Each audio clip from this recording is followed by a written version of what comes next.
Thank you, Chairman Durbin, Ranking Member Grassley, for this important hearing, and thank you, Assistant Attorney General Clark. It's great to see you again, and I'm so grateful for your decades of commitment to this important and critical challenge facing our nation. It is as old as our nation, and deploying the resources and the capabilities of the Department of Justice to better analyze and understand hate crimes that continue to be committed across our country against Americans based on their race, their ethnicity, their orientation, their religion, is a critical part of being the Department of Justice.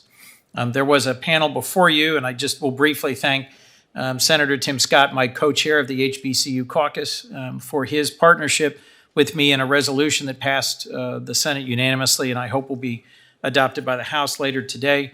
And while I do think we need to focus on where we're moving forward, 2 centuries of underfunding in the resources for HBCUs has also left them under-resourced to deal with some of the physical infrastructure challenges that this wave of threats also lays bare. And so I'm working with Senator Scott on the Ignite HBCU Excellence Act to invest further in security and in institutional infrastructure.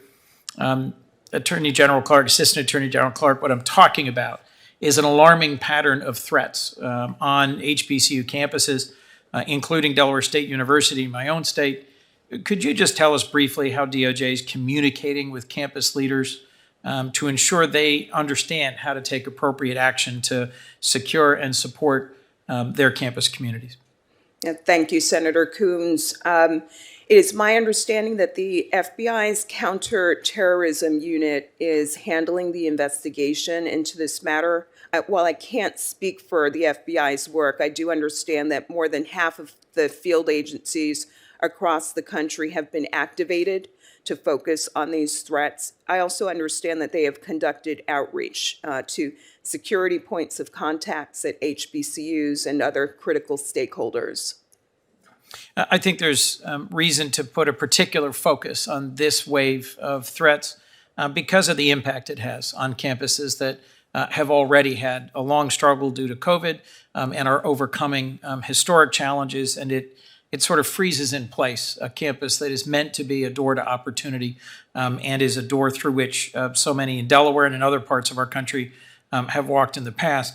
I've long been an advocate for the nonprofit security grant program, which provides assistance to houses of worship to help bolster their security. On the next panel, we'll hear from a rabbi who has recently experienced just the latest in a whole series of attacks on houses of worship. How does the Department of Justice work with Homeland Security to help houses of worship protect themselves? And what more do you think we could do in terms of authorities or resources from Congress that might strengthen that work and work with HBCUs? Thank you, Senator. We work very closely with the FBI and our other federal law enforcement partners to stand up to the very real threats that we know we see at houses of worship across our country. Just to give you an example of some of the work that we've done very recently, just 2 weeks ago, we secured a 7-year sentence against a man who targeted 3 churches in the Nashville area, 2 Baptist churches, 1 Catholic church, and 1 Methodist church. The defendant carried out arsons targeting these houses of worship.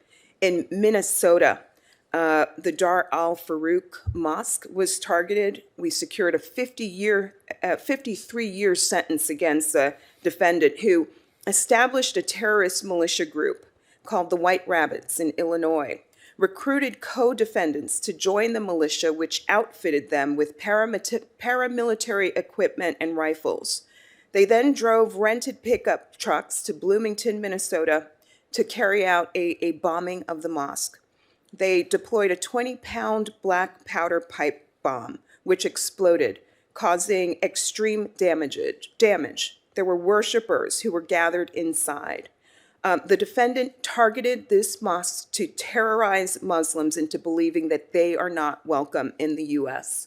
So these are just some of the examples of the work that we are doing to hold perpetrators accountable when they target houses of worship, regardless of their denomination. We believe that all people, regardless of their faith, should be free to practice their religion in our country. Thank you. Thank you both for sharing that horrifying specific incident and for so much hard work by you, by your colleagues at the Department of Justice. I hope we can work together to strengthen your partnerships with state and local law enforcement. I'm the co-chair of the Law Enforcement Caucus, both to improve the quality of the data being collected, as the chairman mentioned in his opening comments, and to improve the security of Americans who should be free to work, to live, to worship, to pursue their own dreams in this country without the sort of hateful harassment and sometimes literal attacks that are the focus of this hearing today. Thank you. Thank you.